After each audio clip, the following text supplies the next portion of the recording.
Estamos felizes? Estou feliz mais uma vez. Estamos no nosso segundo culto do dia. Depois de um dia puxado. E aí, Saulo? E aí, sem gás, hein? Valeu. E eu estou muito animado para o que Deus vai fazer hoje à noite, amém? Amém. Nós estamos em uma série chamada Estrangeiros Residentes. Amém? Vocês estão felizes por isso? Uma série muito impactante. O sermão de hoje, quem montou foi a Mariana. E você pode ter acesso no nosso culto da manhã, que nós vamos enviar para vocês no grupo. Mas, hoje à noite, sem querer desrespeitar tudo que a minha esposa construiu, eu queria apenas fluir com você em um outro assunto e um outro tema que eu sinto que é importante para esse tempo, amém? Então, se você quiser seguir o que nós estamos pregando como série, nós temos o nosso culto da manhã que foi muito poderoso. Quem estava de manhã? Foi uma conversa honesta, foi uma conversa profunda. Mas hoje à noite eu queria conversar com vocês algo que Deus tem ministrado no meu coração durante um tempo, e eu sinto que nós como igreja precisamos dar atenção devida a essas coisas. Quero que você abra sua Bíblia comigo em Salmo 126. A partir do verso 1, a Bíblia diz assim: quando o Senhor trouxe os cativos de volta a Sião, foi como um sonho. Então nossa boca se encheu de riso e a nossa língua de cantos de alegria. Até nas outras nações se diziam: o Senhor fez coisas grandiosas por esse povo. Sim, coisas grandiosas fez o Senhor por nós, por isso estamos alegres. O Senhor restaura-nos. Senhor, restaura-nos, assim como enches o leito dos ribeiros no deserto. Aqueles que semeiam com lágrimas, com cantos de alegria colherão. Aquele que sai chorando enquanto lança sua semente, voltará com cantos de alegria, trazendo seus feixes. Hoje o tema da minha mensagem é juntando o que restou. Eu acredito que esse texto é para esses dias, e eu acredito que se tem algo que nós precisamos amadurecer como igreja, é um assunto chamado restauração. Simplesmente porque a maioria de nós aqui estamos passando por coisas que vão sacudir a nossa vida, coisas que vão abalar, talvez, casamento, vida emocional, vida social, saúde física, estações, períodos, experiências que simplesmente vão exigir de nós uma auto-resposta a construir lugares de restauração. Eu não sei se você já teve que restaurar algo do tipo, não sei se você já passou pela restauração de um relacionamento, a restauração de uma relação com Deus, a restauração de uma relação com seu pai, mas a restauração é algo que você precisa simplesmente compreender para que seja efetivo na sua vida. Diferente do que socialmente é conhecido como perdão, a restauração vai para além disso. Socialmente, perdoar é apenas dizer: tá bom, eu te perdoo, mas a restauração exige que, para além de perdão, volte a ser o que sempre foi. Amém? E se tem algo que nós não conseguimos fazer, é normalmente voltar a ser o que sempre foi. Se você já passou por uma estação na igreja, onde você teve velocidade, teve força, teve impacto, foi entregue ao Senhor, se dedicou ao Senhor, e por algum motivo você fez uma pausa, se distanciou, ou se afastou e depois tentou voltar, é muito difícil você retomar o que você um dia foi. É muito difícil você assumir as atitudes que você tinha, ser violento do jeito que você era, simplesmente porque restauração, voltar a ser o que um dia foi, é um assunto que, por mais que pareça ser óbvio, é muito complexo de ser estabelecido, amém? Amém. Agora, Deus sempre constrói uma história com o seu povo, e essa história sempre tem marcas de deserto e marcas de restauração. Deus não tem problema com as estações duras da nossa vida, Deus não tem problema com as estações que nos apertam, as estações que nos prensam. Deus não tem problema com isso, porque antes que existisse provações, antes que existisse desertos, Deus já tinha provido livramento.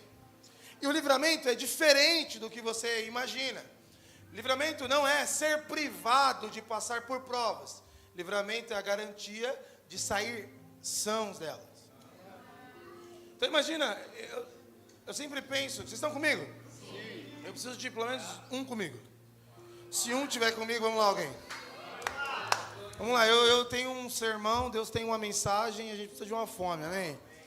E eu confio mais na mensagem de Deus do que no meu sermão. Então vamos ter fome do que Deus quer falar conosco, amém?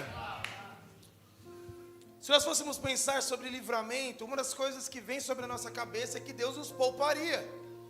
Só que a verdade é que livramento precisa ser ressignificado na nossa mente. Livramento não é a ausência da provação. Livramento não é estar diante de uma fornalha de fogo, estar diante de uma cova de leões e o Senhor evitar que fôssemos lá, que passássemos por aquilo. Pelo contrário, livramento é saber que caso exista uma fornalha diante de nós, Deus já está dentro dela nos aguardando. Amém? Então, Deus ama levar os seus filhos ao deserto para falar de amor. Por mais que todos os filhos tenham receios de ir ao deserto. Então a estação que você nega, a estação que você evita entrar, o tempo que você evita viver, normalmente está escondendo uma das maiores revelações de Deus sobre você. Normalmente está escondendo uma das maiores escolas de maturidade que você precisa viver. E Deus não tem problema com isso. Agora, entenda algo. Todas as estações duras, elas promovem para nós o trauma ou o pão.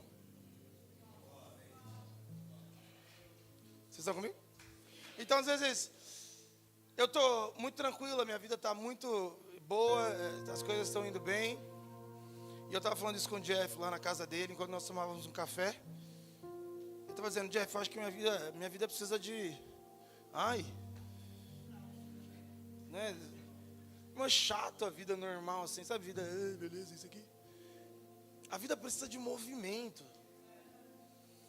E é claro que eu não estou dizendo que nós precisamos provocar desertos dentro de nós e situações de prova que são frutos da nossa imaturidade ou do nosso pecado. Não é isso. Não confunda isso. Isso não é uma carta aberta para que você se sinta livre a ser inconsequente na sua vida, a fim de provocar momentos desconfortáveis. Não é isso. Isso é simplesmente o fato de que pode ser que na próxima estação Deus te coloque para viver algo extremamente complicado. E Deus não tem problema de te espremer, porque Ele sempre garante restauração. Então vamos ao deserto, vamos aos desertos, amém? Fala para a pessoa do seu lado, para de ter medo do deserto. Vocês foram lá em cima, pregaram disso, eu vim aqui embaixo pregar disso. Eu vim liberar um tempo sobre vocês hoje.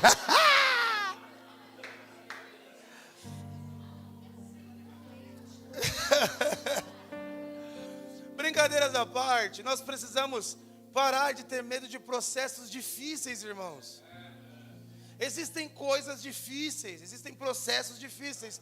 E nós precisamos entender isso. Deus não tem problema com isso. Deus não tem problema com a cova de leões ou com a fornalha. Ele sempre vai prover um escape, amém? Agora, preste atenção. Isso não significa que nós devemos confundir a vida que levamos com a vida que vamos levar. Existe uma vida que manifesta a nós, isso nós entendemos que está reservado ao último dia, amém? No último dia o Senhor vai restaurar todas as coisas, vamos viver em plenitude. Mas até que esse dia chegue, nós vamos vivendo dentro de um mundo caído, nós vamos vivendo dentro de um mundo frio, que nos experimenta em todos os assuntos, e nós vamos simplesmente suportando todas as provações, todas as tentações, todas as prensas, todos os desertos, mas sobretudo, como os bons soldados de Cristo, mantendo a postura que nos é devida. É isso que o apóstolo Paulo escreve a Timóteo dizendo: nenhum soldado estando em serviço perde tempo com seus assuntos civis. Então, irmão, é básico. A vida que você sonha ter, eu já disse isso, a vida que sonhamos ter não é perfeita porque podemos produzir. A vida que nós sonhamos ter já é uma saudade de algo chamado glória, que ainda vai ser manifesto a nós. Enquanto isso, aprenda a se comportar no tempo presente. Em João 17, quando Jesus vai orar por nós, ele diz: Deus, eu não rogo para que os tire do mundo, mas para que os livre do mal. Em outras palavras, as palavras de Jesus ao Pai é: Deus, eu não peço para que eles sejam livres de passarem por tribulações, provações. Eu não peço para que o Senhor os livre de prensa. Pelo contrário, eu peço para que o Senhor os livre de frieza. Eu oro para que o Senhor os livre de apatia. Eu oro para que o Senhor os livre, sei lá, como diz o Gregório McNutt, de serem Brastemp's, refrigeradores, homens gelados que foram simplesmente se tornando gelados, dado aos processos naturais da vida. Amém? Então nós precisamos aprender a passar por provações, por tribulações, e ainda assim se mantermos quentes.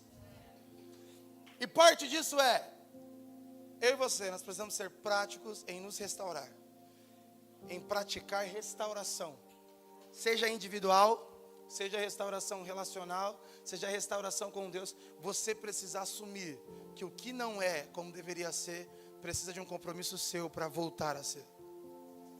Amém? Vocês estão comigo, irmãos?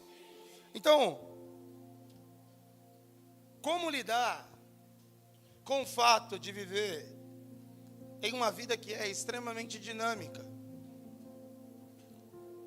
Eu posso te garantir que por mais que você organize cada detalhe da sua vida, por mais que você seja impecável financeiramente, por mais que você cuide da sua mulher, respeite ela, ame os seus filhos, isso evitará muitos problemas. Mas o apóstolo Paulo escreve às igrejas de Coríntios dizendo assim: irmãos, em tudo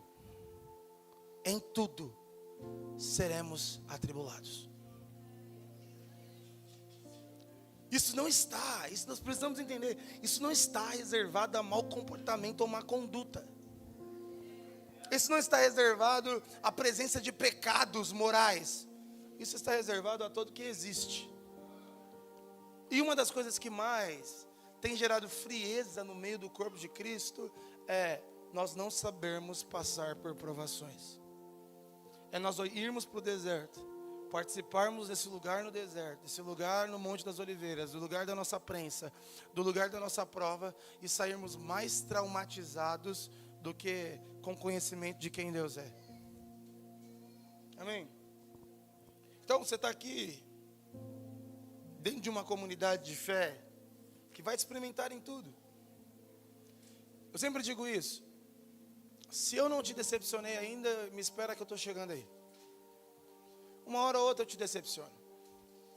E assim como você tem que me esperar para te decepcionar, eu também estou te esperando para você me decepcionar.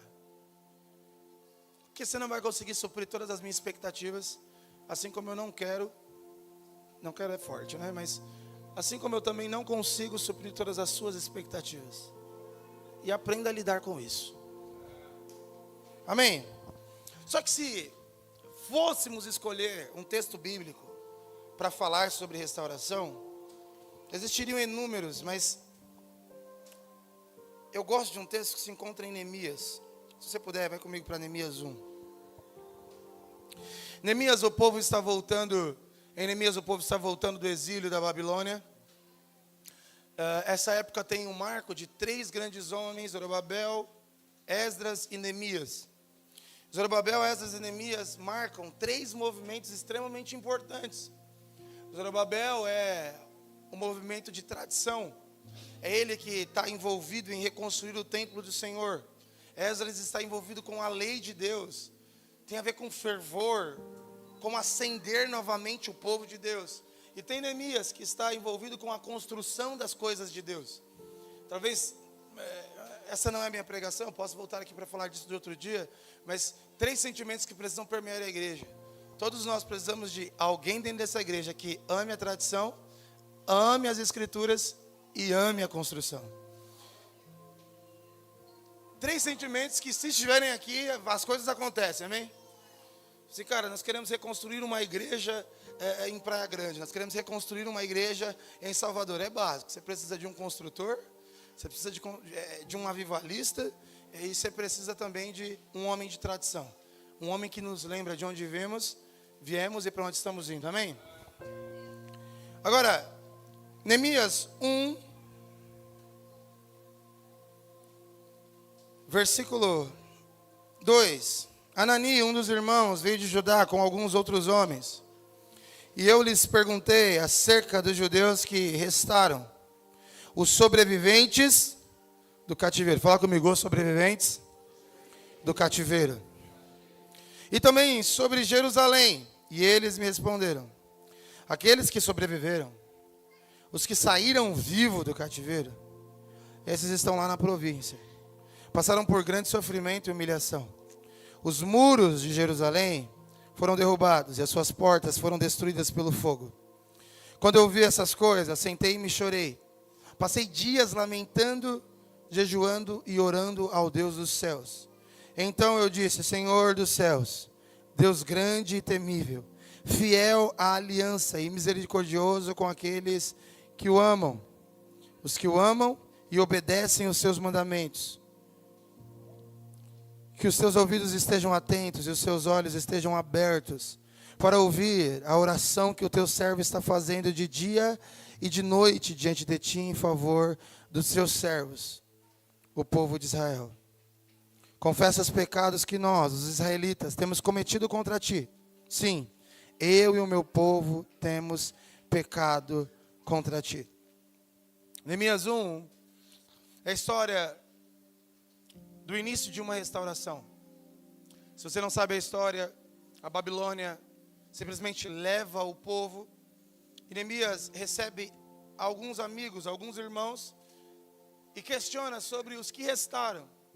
A Babilônia, normalmente, ela não leva nada que não tenha valor para ela.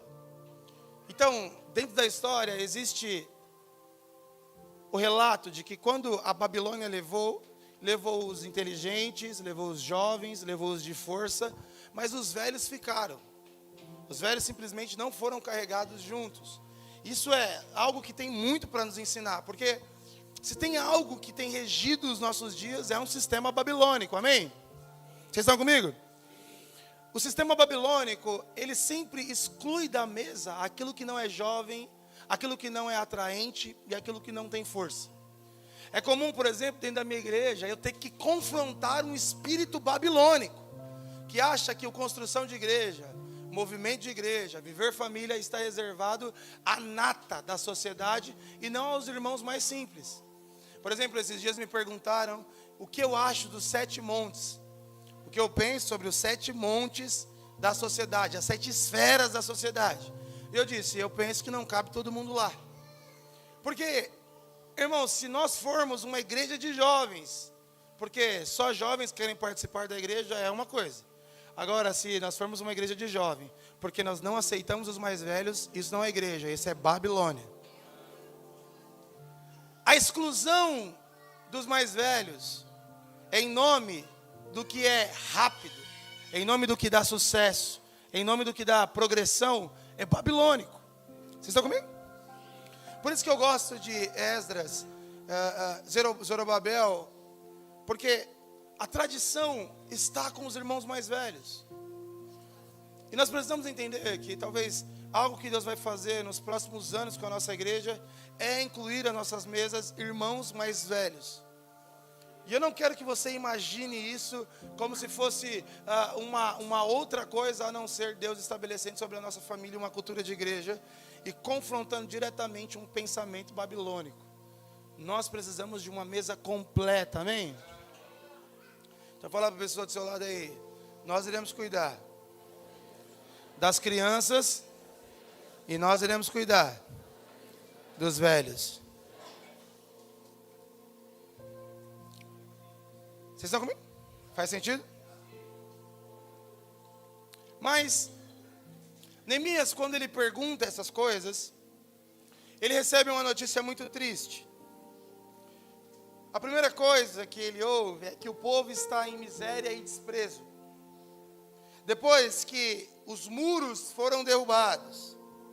E por fim, que as portas foram queimadas. 3 coisas que aquele exílio trouxe àquela cidade. Miséria e desprezo. É simplesmente a fotografia de tudo que não tem mais valor. Eu não sei se você já passou por uma situação, ou se você está em uma situação onde você assiste uma área da sua vida e você não consegue mais achar riqueza nesse assunto. Não sei se você talvez tenha um casamento que precise ser restaurado, se você tem uma vida espiritual que precisa ser restaurada. Não sei. Talvez você não tenha nenhuma área, mas é fato que uma hora ou outra você vai ter que lidar com uma área da sua vida, com um assunto da sua vida, que vai lembrar muito Neemias 1. Algo que tem miséria e desprezo. Algo que não tem riqueza. Algo que, quando se pedirem para somar, você sabe que você não pode cooperar com muito. Seja um assunto, seja um serviço, vai ter uma hora que você vai olhar para algo e dizer assim, cara, talvez pela minha atitude, talvez pela minha estação, talvez por não saber lidar com isso, o que eu produzi nessa área da minha vida não tem valor nenhum. Não tem riqueza, não tem glória, não tem nada. Isso é caótico para os nossos corações. Porque nós podemos dar diversas justificativas. Podemos dizer, eu não faço porque eu não quero. Eu não faço porque simplesmente eu não acho que é tempo. Mas reconheça que um dos motivos para você não querer fazer, não querer se envolver, não querer se expor, é porque talvez áreas da sua vida não tem riqueza nenhuma. É miséria e desprezo que habitam ali. Poderia dizer da nossa vida emocional. A vida emocional de alguns irmãos que julgam ser super-heróis daquele assunto, mas eles mesmos sabem que quando consultam, encontram miséria e desprezo.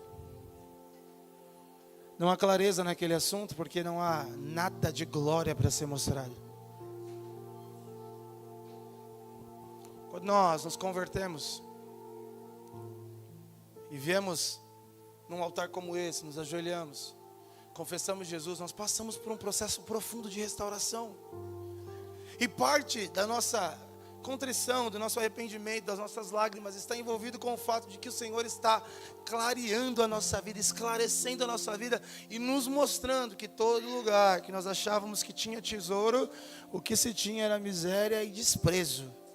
Mas que bom que o Senhor está nos mostrando isso, porque Ele é o único que pode restaurar essas coisas.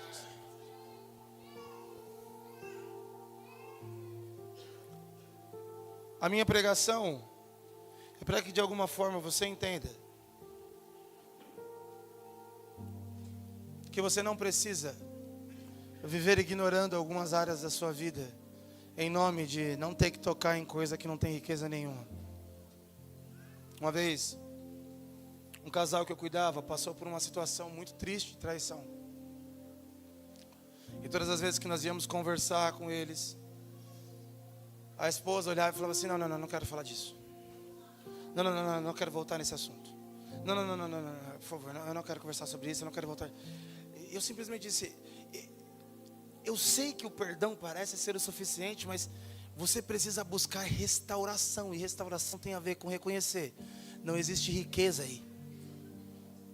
Mas é do pouco que se tem que se pode provocar uma restauração para o que um dia foi. Restauração. Depois disso,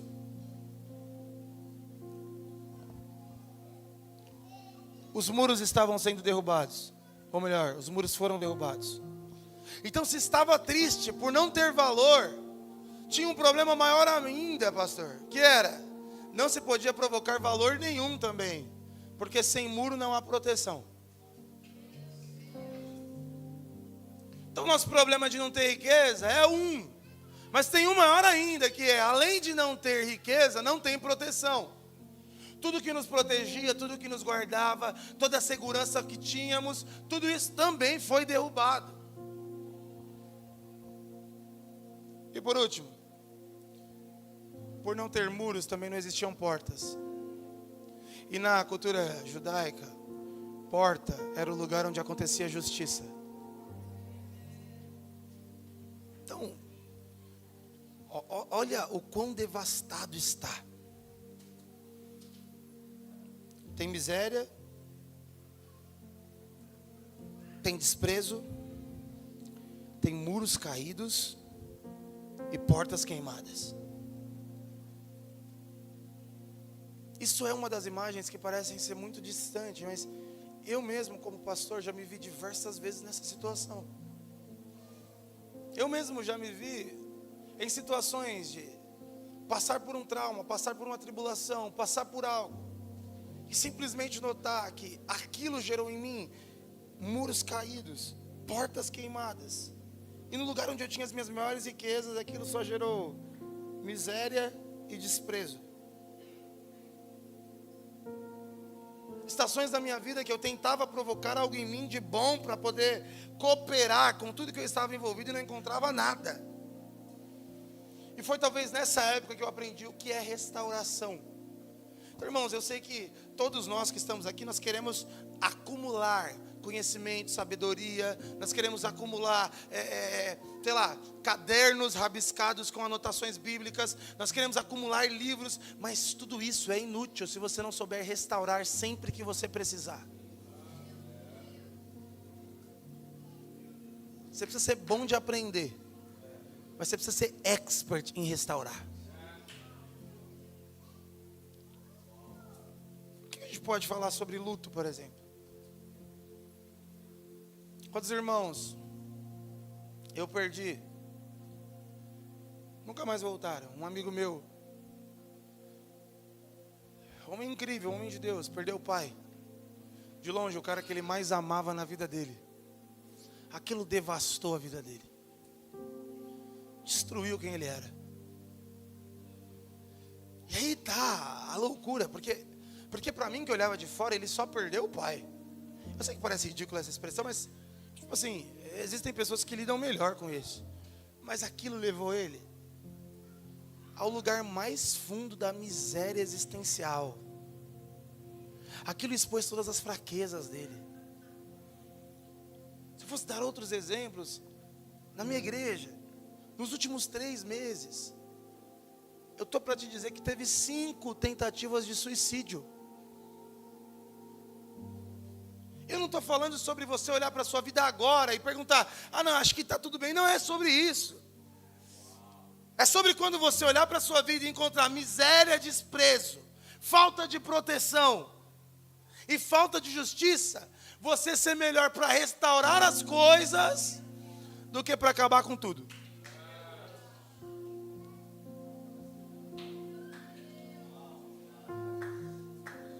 Você precisa aprender a restaurar. Se você não souber participar de um processo de restauração, essa igreja aqui pode ser o seu oásis, ou pode ser o seu maior inferno. Porque quem já viveu o processo de voltar para trás algumas casas, sabe como é desesperadora a ideia de todo mundo estar te pedindo para ser o que um dia você foi, e você sem conseguir isso. Desesperador. Então eu sou pastor de igreja, o Jeff é pastor de igreja, o Júnior, Rafinha, o Eliabe, todo mundo que está aqui. Cara, vai ter uma hora que o Eliabe vai precisar de restauração. Eliabe, seja rápido em restaurar, seja rápido em reconhecer, junte o que restou.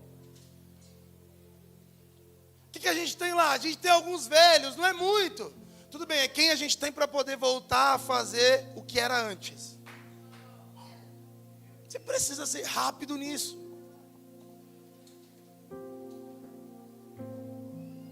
Poderia falar sobre suicídio de pastores. O pastor da Lagoinha de Salvador fez uma carta. Também decidiu cometer suicídio. Pessoas que somem, pessoas que vão embora. Irmãos, Pode ser que a pessoa que está do seu lado seja mais incrível, mas quando precisar de restauração, ela simplesmente não suporte lidar com isso.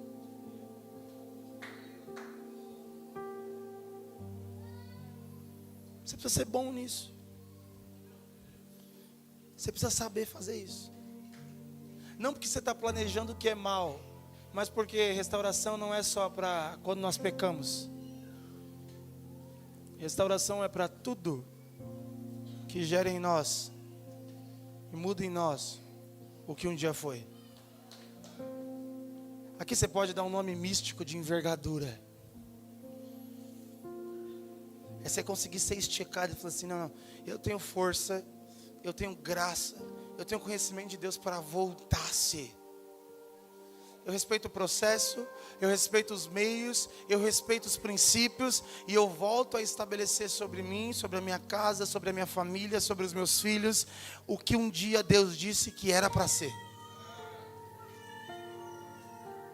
Eu conheço, falei agora, 5 pessoas tentaram suicídio na minha igreja, nas 3 igrejas assim, num todo.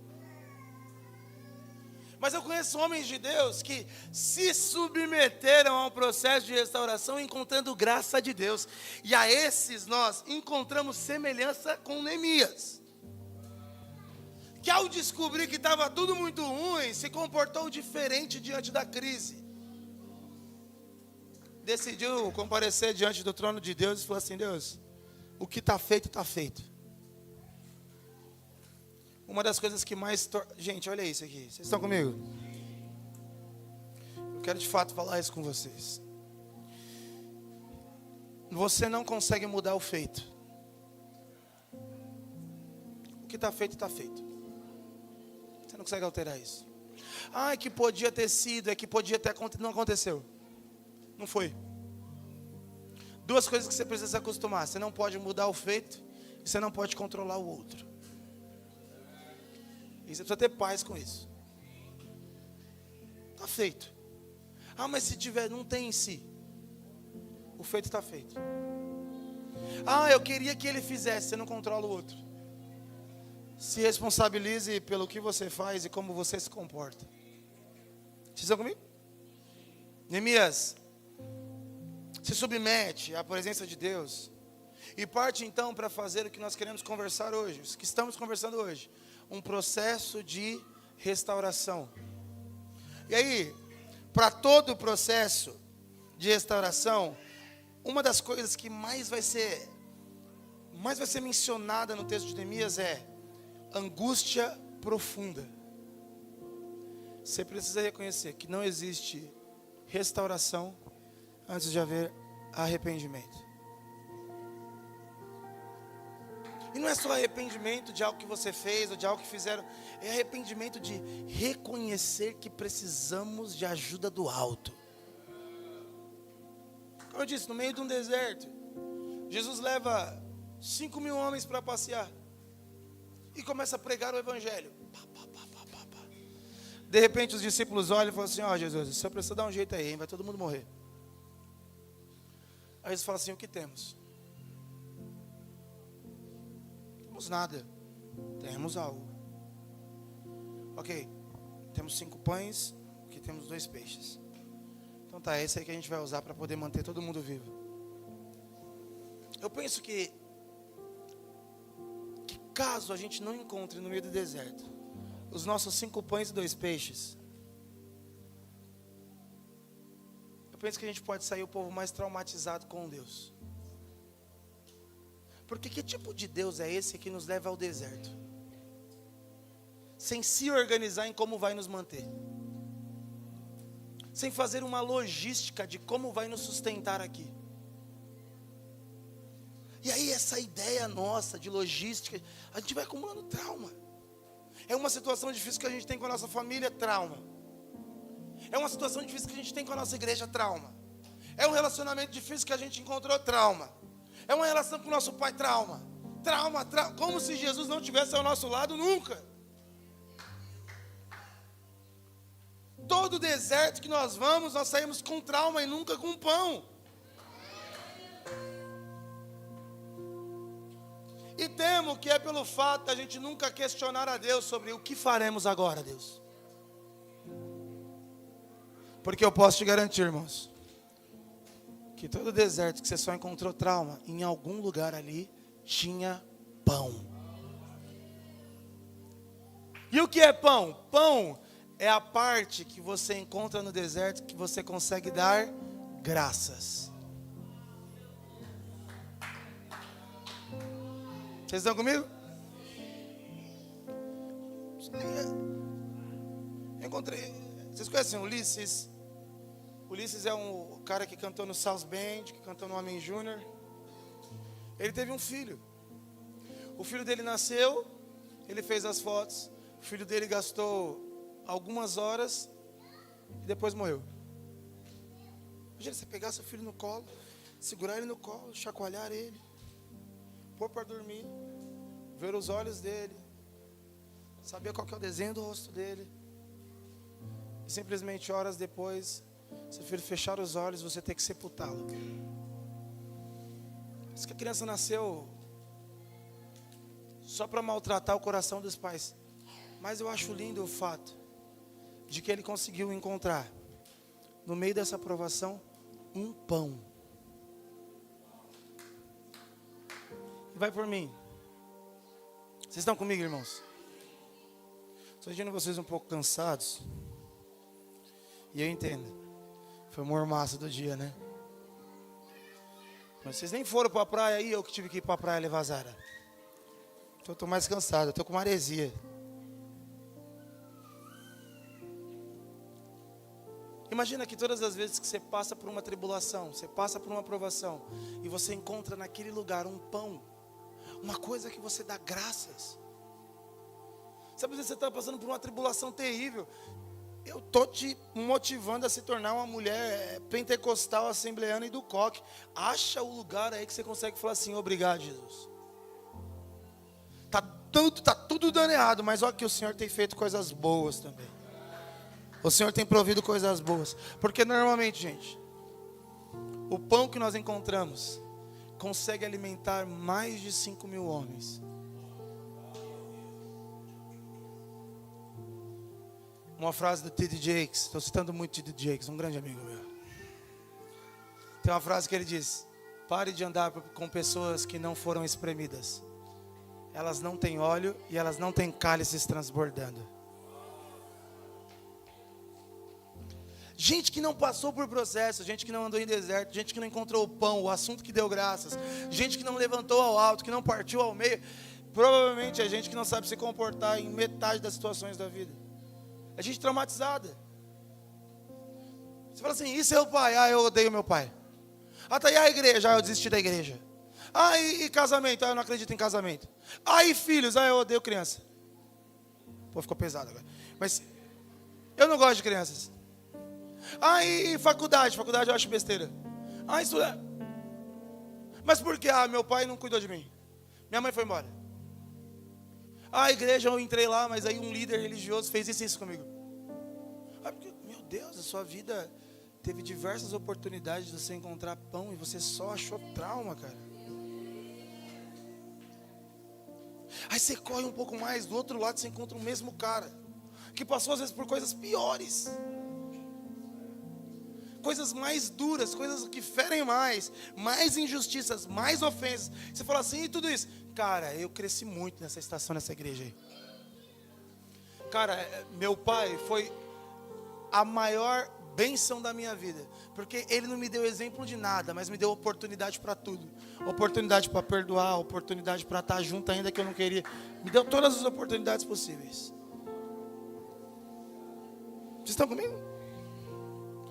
Você está aqui hoje falando assim: meu pai não me ensinou nada. Se seu pai não pode te ensinar nada, ele te dá a oportunidade de tudo, inclusive de perdoar. Um dia um amigo meu, Daniel Cesário, eu nunca sei quanto tempo eu tenho, mas um dia um amigo meu, Daniel Cesário, falou que o Cesário é um cara que ele vai estar na conferência semana que vem com a gente. Ele cuidou de casas de acolhimento no Piauí. Casa de acolhimento é quando uma criança é retirada dos pais, por negligência dos pais, o Estado pega essa criança e leva para casa de acolhimento.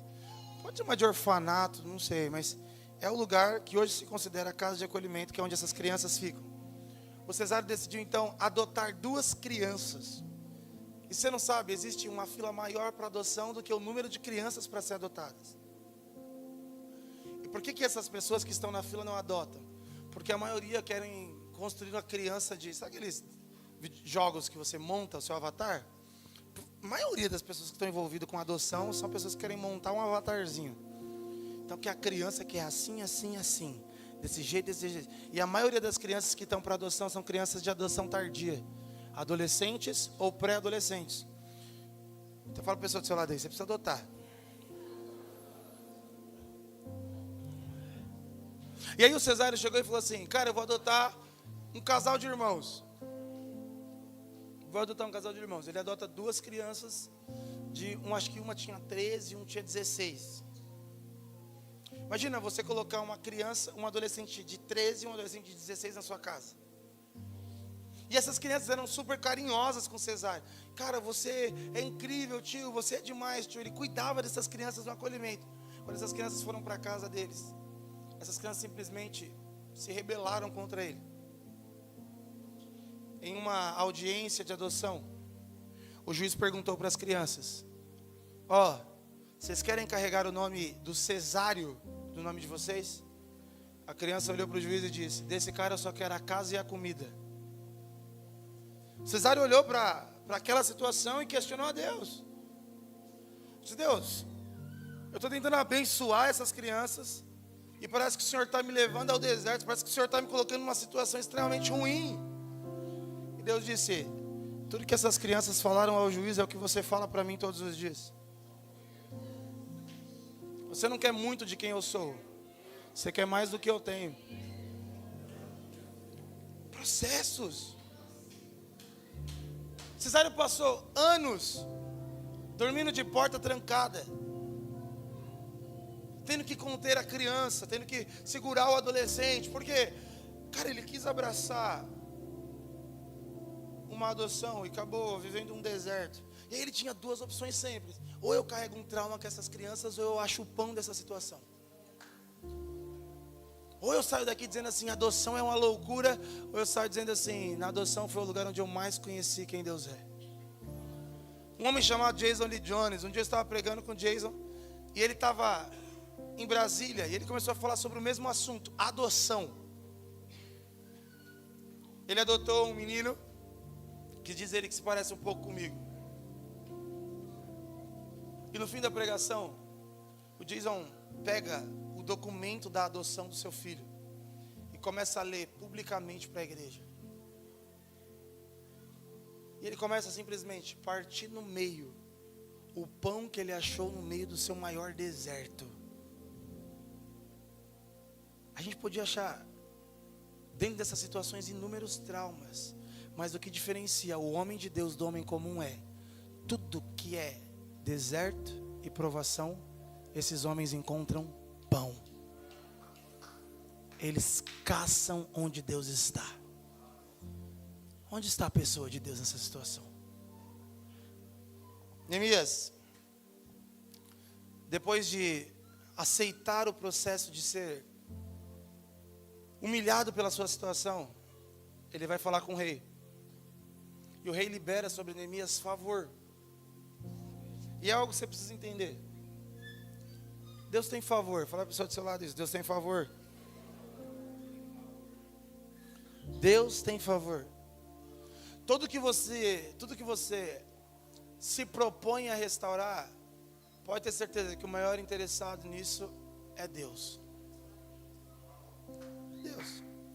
Todas as vezes que um casal chega para mim e fala assim, eu quero divorciar. Eu falo assim, eu queria te dizer que você quer divorciar. Mas não é por ausência de provisão do que Deus pode fazer. Irmão, eu sou daqueles pastor antigo, maluco, que acredita em conversão. Eu acredito em conversão. Eu não consigo não acreditar. Eu acho sim que às vezes você está aqui, vem, eu sou dessa época aí, entra um cara drogado, todo sujo, senta aqui no meio. Eu acredito que esse homem pode se tornar um homem de Deus. Eu acredito que 5 anos pode enviar esse cara para implantar uma igreja em qualquer lugar do Brasil. O que potencializa a vida da igreja é o fato dela acreditar que o homem pode ser convertido. Irmãos, se nós desistirmos de acreditar em conversão, fecha essa porta. Ó, Rafão aqui, ó. Rafão tá mal, mano. Amém. Dá um abraço no final do culto no Rafão, amém? Eu acredito em conversão. Eu acredito tanto em conversão, que essa pregação sobre restauração, eu fiz ela, quando um casal chegou para mim e falou assim, eu quero divorciar, eu quero largar dele. E tudo que eu tinha para dizer, para de achar que não existe pão de provisão no meio do deserto. Ah não, mas eu acho que ao fim não dá mais. Pera lá. Você pode olhar para essa situação e achar trauma para o resto da sua vida e traumatizar todos ao seu redor com a sua experiência. Ou você pode achar pão. Vamos caçar o pão, porque tem um segredo no pão, ele está sempre escondido. E a gente no meio do deserto não quer se desgastar para procurar. Quem no meio da provação quer ficar procurando lugar? Olha, a Bíblia diz que está com um menino. Imagina você caçando bolsa por bolsa. Vamos lá, gente. Quem tem? A gente não quer isso. Nós queremos simplesmente passar e ver as coisas acontecendo de forma natural. Não, irmão, você precisa entender. Situações da sua vida, às vezes, vão querer te provocar traumas. Mas vai por mim, sempre tem um pão. Sempre tem um pão.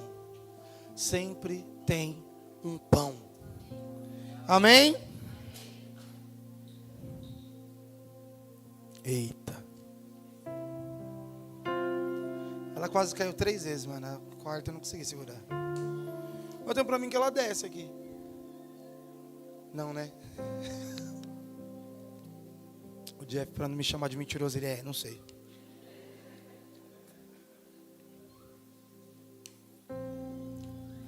Favor, fala comigo, favor. Favor de Deus e favor de homens. Você precisa estar aberto a reconhecer os bons presentes que Deus dá em estações como essa. Às vezes, você entra numa igreja como essa, precisando de restauração. E não parece. Mas às vezes o pastor que Deus está te dando. A gente tem isso na Big Home São Paulo. Às vezes chega alguém com casamento quebrado na igreja, precisando de restauração, ou com qualquer outro assunto quebrado, mas a pessoa não consegue reconhecer que aquela igreja é uma provisão para a restauração daquilo. A pessoa vai para mim e fala assim, não, minha vida está de cabeça para baixo. A gente pode entrar nisso, não, é melhor não. Você precisa ser rápido em reconhecer favor.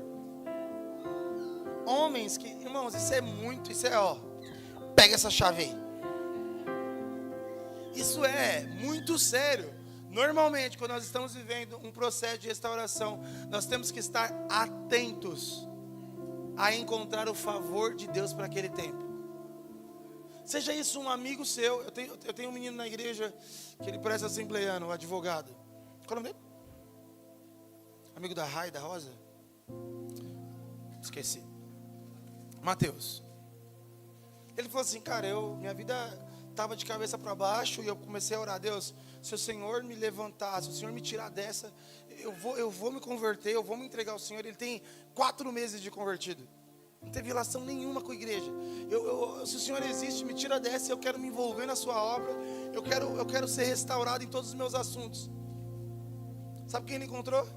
Uma amiga no serviço, alguém que estava sentado do lado dele, e que em todo almoço falava assim, isso aqui a Bíblia diz isso, isso e isso. Isso aqui, eu acho que Deus está te dizendo isso. Eu acho que você devia agir desse jeito. Olha isso. Quando esse homem quis ser restaurado, não foi o céu que abriu, não foi um anjo que apareceu, foi um amigo que surgiu. Você precisa estar atento a descobrir quem é um favor para a sua vida nessa estação. E você precisa agarrar esse favor. Amém? Eu valorizo os meus favores. O favor que Deus me dá, eu valorizo. Tem gente que não tem dinheiro nenhum, mas é tanta provisão para mim. Rafão, toca. Lili também. O Júnior não, zoeira moleque, você também.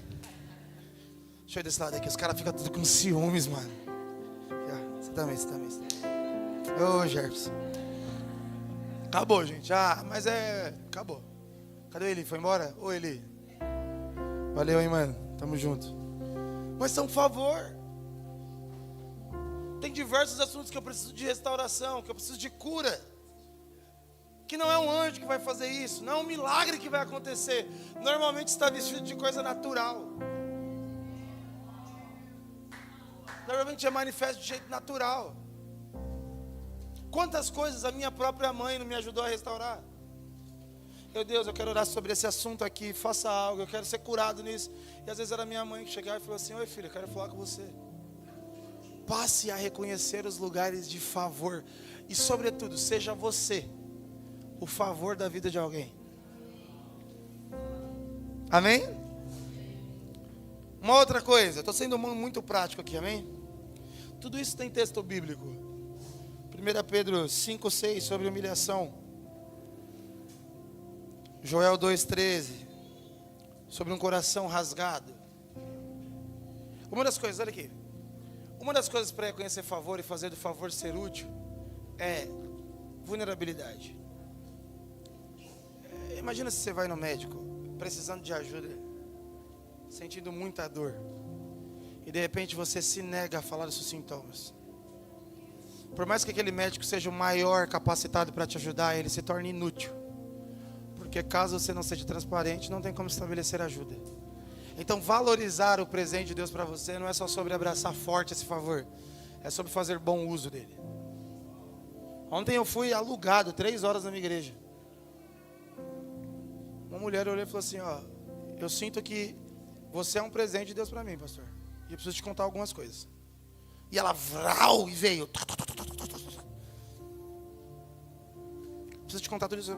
No final ela disse assim: é isso aí, pastor, você vai me ajudar. Eu disse: amém, te ajudo. Segue aí. E ela acabou de chegar, está no primeiro café. Eu estou te contando tudo isso aqui porque eu acho que é uma coisa que vocês tudo têm que saber aqui, porque eu vou precisar de ajuda. Eu quero muito, mas não tenho força nenhuma. Vocês me ajudam, pastor? Eu, óbvio. Vamos achar o pão, vamos prover. É isso, gente. Às vezes a gente pensa assim: não, para mim ser restaurado nesse assunto precisa acontecer algo extraordinário. Não precisa, você só precisa ser bom em ser vulnerável. Faz sentido na cabeça de vocês? Depois disso, Neemias se humilha, tem um batismo de angústia, ele encontra o favor do rei, e por último, ele se ausenta do palácio. Neemias aceita o processo duro de ter que pôr a mão na massa. Porque podia ficar tudo na linha da ideia, tudo na linha da filosofia. O que você acha? O que você pensa? Ele podia chegar no rei e falar assim: o que você pensa? O que você acha? Vamos conversar sobre isso. Pobreza, o que você pensa sobre isso? Injustiça, falta de... O que você pensa sobre isso? Não. Ele encontra o favor e aceita o compromisso de meter a mão na massa. Sim, cara, eu vou trabalhar em nome da restauração. Olha como isso é poderoso. Eu vou trabalhar em nome da restauração. Meu Deus do céu. O que precisa ser arrumado aqui? Eu vou arrumar. Eu vou botar a mão aqui. É uma das conversas que eu tenho tido com o Fão. O Fão está aí, ó. Pode usar as palavras do Fão.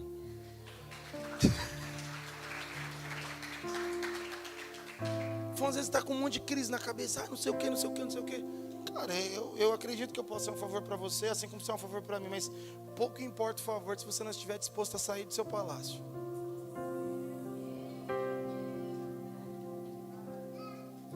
Então eu estou aqui com o Jeff. O Jefferson é um grande favor para mim, o Jeff é um grande favor para mim, o Jeff é um grande favor para mim. Parte desse favor vai me dar instruções, e parte dessas instruções vai pedir para que eu saia do meu conforto. Vai pedir para que eu me mova. Vai pedir para que eu faça algo. Vocês estão comigo?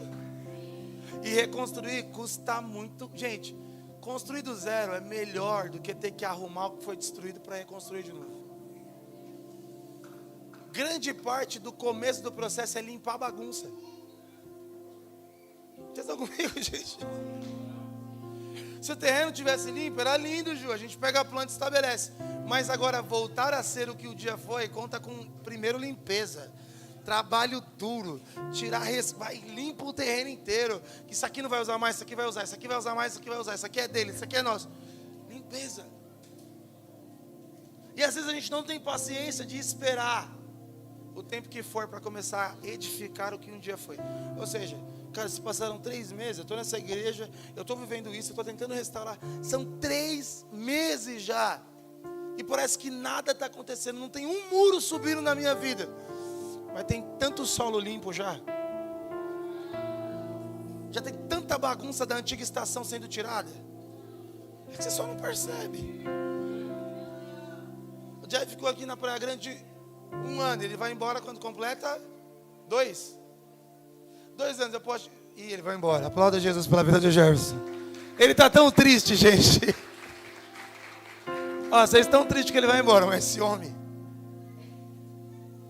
Vi aqui ele falando, com vocês, decidi partilhar o evangelho, não só o evangelho, mas também a minha vida. Chororou. Eu falei, que vergonha, mano. Mas o Jefferson passou 1 ano aqui. O que esse primeiro ano trouxe? Muitos avanços? Nada. Na maioria das pessoas que ele discipulou, ele estava limpando a bagunça da última estação. Assim, mano, vamos limpar isso aí. Não, isso aqui, ó, isso aqui não era para ser assim. Isso aqui é trauma, isso aqui está errado. E aí as pessoas, nossa, mas nada de novo acontece. Não acontece mesmo. Como é que edifica sobre ainda o que está caído? Vamos tirar a bagunça.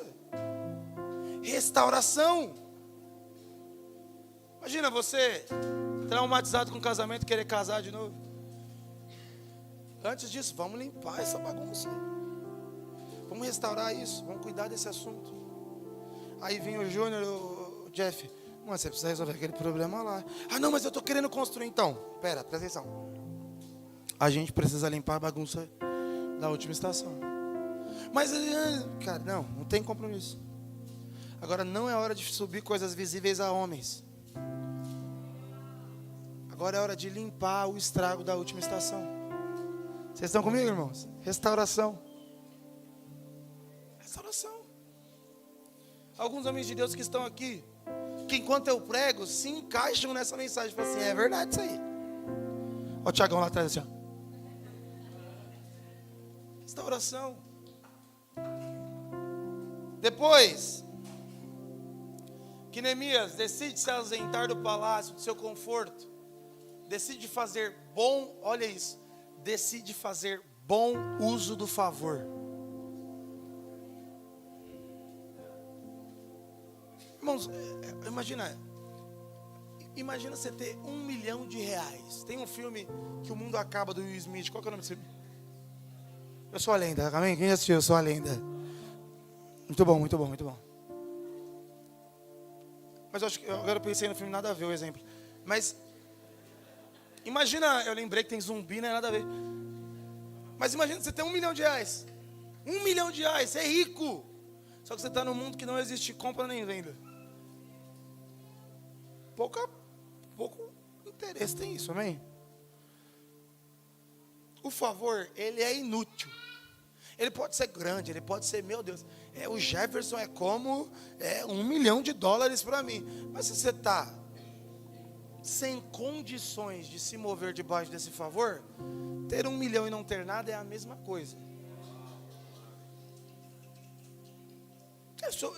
O Rafão pode ser um favor para mim, ele pode me abençoar, tudo bem, mas se eu não estiver compromissado em fazer uso do que ele é para mim, em sair do meu conforto, em desbravar, em me expor, a presença ou a ausência dele não faz diferença nenhuma. Vocês estão comigo? Fala para a pessoa do seu lado aí, faça bom uso do favor de Deus ao seu lado. Quem está fazendo bom uso do favor de Deus? Você consegue falar amém? Vai vendo aí, Jefferson. Favor, cara. Faça bom uso. Rafael e a Júlia estão indo embora lá de São Paulo. Eu sempre pergunto, vocês estão fazendo bom uso do favor? Porque às vezes a gente gosta tanto da ostentação de ter, que a gente não gosta de se movimentar. Quantos aqui, irmãos? Tem irmãos nossos aqui que tem dinheiro em conta. Dinheiro em conta, tá lá, R$7 mil em conta, mas não gasta para nada. Por quê? É só para ter mesmo. Eu gosto de ter. Tá, vamos comer um negócio? Não dá para comer, estou sem dinheiro. Vamos dar uma oferta? Não tem oferta, sem dinheiro. Mas tem lá. Pouco importa, irmão. Você ter 7 mil em conta e não ter nada, você não faz uso. É a mesma coisa das pessoas que são a favor para você. Faça bom uso disso. Amém? Depois de você abandonar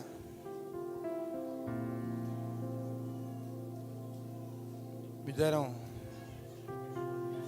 Eu volto um dia para terminar essa mensagem, amém? Mas depois de você abandonar os seus confortos, aceite o duro processo de reconstruir com o pouco que você carrega. Eu quero que você abra sua Bíblia comigo em Apocalipse 3.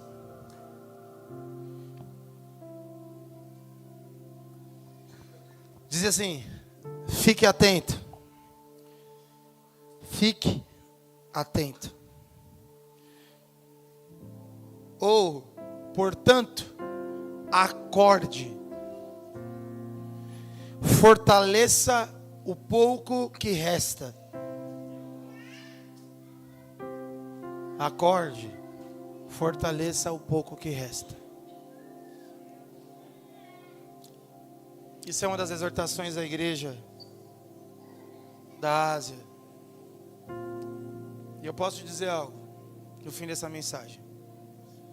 Talvez eu estou aqui como boca de Deus para te chacoalhar e dizer assim: acorda. Para de falar que não tem nada. Para de falar que não sobrou nada. Restou alguma coisa aí. Nem que sejam os idosos para reconstruir tudo. Restou alguma coisa. Vamos usar o que nós temos. A gente não tem tudo que precisa para ser perfeito, mas a gente tem tudo que precisa para restaurar. Vocês estão aqui? Eu queria fazer uma oração com vocês. Queria orar pelas pessoas que estão passando por uma fase de restauração.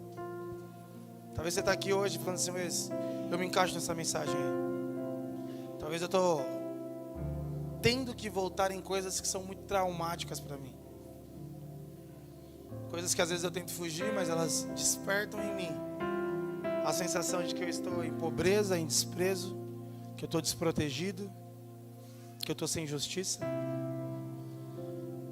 E o Senhor está hoje derramando sobre você paciência. Vamos lá, feche seus olhos.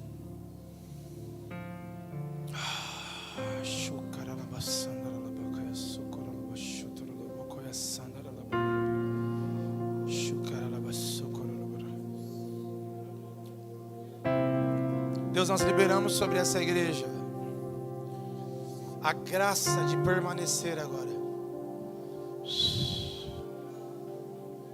Nós oramos a graça de permanecer, a graça de permanecer, a graça de permanecer.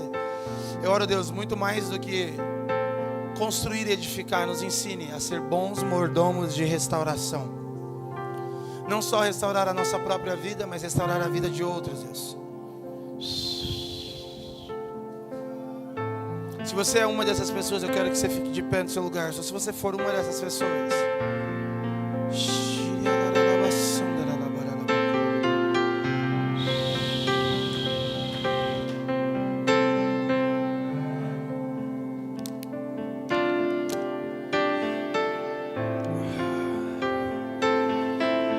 Vamos lá, fortaleça o que restou. Fortaleça o que restou. Fortaleça o que restou.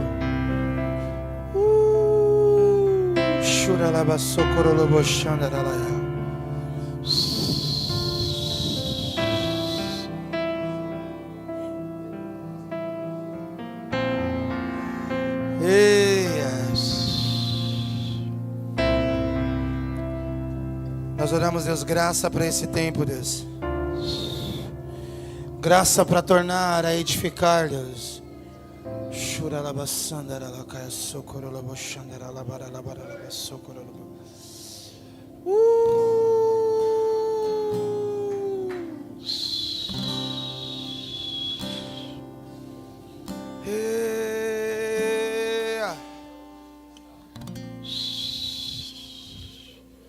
Graça, Deus. Graça para tornar a edificar, Deus.